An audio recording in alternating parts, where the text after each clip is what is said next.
নমস্কার বন্ধুরা, সবাই কেমন আছেন? আমি খুব ভালো আছি। তো আজ আমি একটা নতুন রান্নার ভিডিও নিয়ে চলে এসেছি আপনাদের সামনে। আজ আমি করে দেখাবো ছোট ছোট আলু, যেগুলো বেবি পটেটো হয়, সেগুলোর দম। তো আমাদের বাড়িতে এই ধরনের আলু অনেক সময় বেঁচে যায়। তো আলুগুলো নষ্ট না করে ফেলে না দিয়ে এভাবে যদি দম করে খাওয়া হয়, খেতে রুটির সঙ্গে, ভাতের সঙ্গে, সব কিছুর সঙ্গে খুব ভালো লাগে, পরোটার সঙ্গে। তো আলুগুলোকে প্রথমেই আমি সিটি মেরে নেব একটা। তো প্রেশার কুকারে ভরে নিয়ে আমি মোটামুটি 2টো সিটি মেরেছি, তাতে আমার আলুগুলো সিদ্ধ হয়ে গেছিলো ভালোভাবে। তো দেখো আলুগুলো আমার সিদ্ধ হয়ে গেছে। এবার সেদ্ধ আলুগুলোকে আমি একটা একটা করে ছাড়িয়ে নেব। এটা একটু করতে একটু সময় লাগে, কিন্তু ঠিক আছে, ভালো কিছু খেতে গেলে তো একটু কষ্ট করতেই হয়। তো আমি আলুগুলোকে এইভাবেই একটা একটা করে ছাড়িয়ে নিচ্ছি।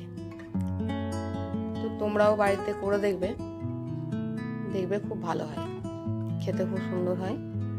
তো দেখো আমার আলুগুলো সব ছাড়ানো হয়ে গেছে। এবার আমি কড়াইয়ের মধ্যে একটু না, মোটামুটি 3 টেবিল চামচ মতন আমি সর্ষের তেল দিয়ে দেবো। তো তেলটা গরম হয়ে এলেই ওর মধ্যে আমি 2টো তেজপাতা, একটা শুকনো লঙ্কা, একটু গোটা জিরে ফোড়নের জন্য দিয়ে দেব। তো ফোড়নটা হয়ে গেলেই দেখো, ফোড়নটা কিন্তু একটু ভাজতে হবে। হয়ে গেলেই আমি একটু দারচিনি ওর মধ্যে দিয়ে দিলাম। তো একটু দারচিনি একটু ফোড়নে দিলে একটু স্বাদটা ভালো হয়। তো এর মধ্যে আমি একটু হলুদ দিলাম আগেই, কারণ হলুদ দিলে এবার যে আদা বাটাটা দেবো না, সেটা কিন্তু আর ছিটে আসবে না, সেই কারণে আমি আগেই হলুদটা দিয়ে দিলাম। তো এবার একটু আদাটা দিয়ে একটু ভেজে নিতে হবে, যাতে আদার কাঁচা গন্ধটা চলে যায়। তো আমি দিয়ে একটু ভেজে নিলাম। এবার এই আদা বাটার পরে এবার এর মধ্যে আমি গুঁড়ো মশলাগুলো অ্যাড করব। 2 চামচ মতন আমি জিরে গুঁড়ো দিয়েছি আর লঙ্কা গুঁড়ো দিয়েছি। নিয়ে এটাকে একটু ভাজতে হবে। আর একটু হলুদ আগেও দিয়েছিলাম, আর একটু পরেও আবার একটু হলুদ আমি দিলাম।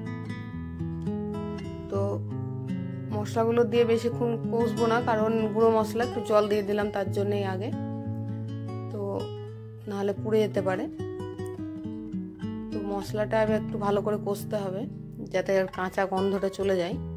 যতক্ষণ না যাবে ততক্ষণ পর্যন্ত কিন্তু মশলাটা আমাদের ভালোভাবে কষতে হবে। তো যখন দেখবে মশলাটা, দেখো তেল ছেড়ে দিয়েছে, তেলটা ছেড়ে দেবে, তখনই কিন্তু জানবে যে আমার মশলাটা কষানো ভালোভাবে হয়ে গেছে। তো এবার যে আলুগুলো আমি ছাড়িয়ে রেখেছিলাম, সেগুলোর মধ্যে আমি দিয়ে দেবো। তো এবার আলুটা দিয়ে একটু বেশ কিছুক্ষণ আমাকে এবার এটা কষাতে হবে ভালো করে। তো কষানো হয়ে গেলেই আমি এর মধ্যে কিন্তু লবণ এখন অ্যাড করিনি। তো এর মধ্যে এবার আমাকে লবণটা অ্যাড করতে হবে। তো তোমরা তোমাদের টেস্ট মতন লবণটা দেবে। তো লবণটা দিয়ে এবার কিছুক্ষণ আবার আমি নাড়িয়ে নিলাম। নিয়ে এবার একটু স্বাদ মতো, মানে টেস্টের ব্যালেন্সের জন্য আমি অল্প একটু চিনি এর মধ্যে দিয়ে দিলাম। চিনিটা দিয়েও আবার আমি কিছুক্ষণ নাড়িয়ে দিলাম। আর গ্যাসের ফ্লেমটা মিডিয়াম টু লো ফ্লেমে রাখবে, যাতে মশলাটা কিন্তু পুড়ে না যায়। একটু অল্প আঁচে কিন্তু বেশ কিছুক্ষণ ধরে এটাকে ভাজতে হবে আলুগুলো। তো এই ভাজাটা হয়ে গেলেই এবার আমি কিন্তু এর মধ্যে জল দিয়ে দেবো। তো জলটা দিয়ে আমাকে মোটামুটি 10 মিনিট মতন ঢাকা দিয়ে রাখবো, যাতে তেল ঝাল মশলাগুলো ওই আলুগুলোর ভেতরে ভালো করে ঢুকে যায়। কারণ সেদ্ধ করে রেখেছিলাম আলু, তেল ঝাল মশলাটা 10 মিনিট না ফোটালে কিন্তু তেল ঝাল মশলাটা ভালো করে ঢুকবে না ওর মধ্যে। তো আমি জলটা দিয়ে 10 মিনিট মতন ঢাকা দিয়ে এটাকে রেখে দেবো। তো 10 মিনিট আমার হয়ে গেছে। দেখো কালারটা দেখো কত সুন্দর এসছে, খুব সুন্দর কালার এসছে, আর খেতেও খুব অপূর্ব হয়েছিল। তো ঝোলটাও অনেকটা মরে গেছে। তো আমি একটু মাখো মাখোই করবো, তবে খেতে ভালো লাগবে। তো এর মধ্যে এবার আমি কিন্তু একটু গরম মশলা আর একটু ভাজা একটা মশলা, ভাজা সিক্রেট মশলা অ্যাড করব। তো এই দেখো সিক্রেট মশলাটাও এবার দিয়ে দিলাম। দিয়ে এবার আমি এটাকে একটু কিছুক্ষণ নাড়াবো।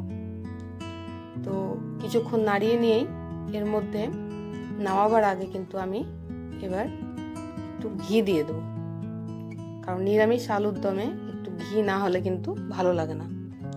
তাই আমি একটু এর মধ্যে ঘি দিয়ে দেবো। তো ঘিটা দিয়ে আমি বেশিক্ষণ নাড়বো না, ঘিটা দিয়ে একটু নাড়াচাড়া করে আমি কিন্তু এটাকে নামিয়ে নেব। তো এইভাবে তোমরাও বাড়িতে করে দেখবে, খুব ভালো হয় বন্ধুরা, খুব খেতে ভালো লাগে, খুব খেতে টেস্ট হয়। তো কেমন লাগলো ভিডিওটা জানাবে, অবশ্যই জানাবে, আর লাইক করবে, শেয়ার করবে, কমেন্ট করবে, আর নিত্য নতুন ভিডিও পেতে বেল আইকনটি দিয়ে রাখবে, ক্লিক করে রাখবে।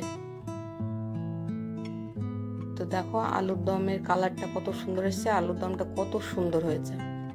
এভাবে তোমরাও বাড়িতে করে একবার ট্রাই করে দেখো, খুব ভালো লাগবে খেতে।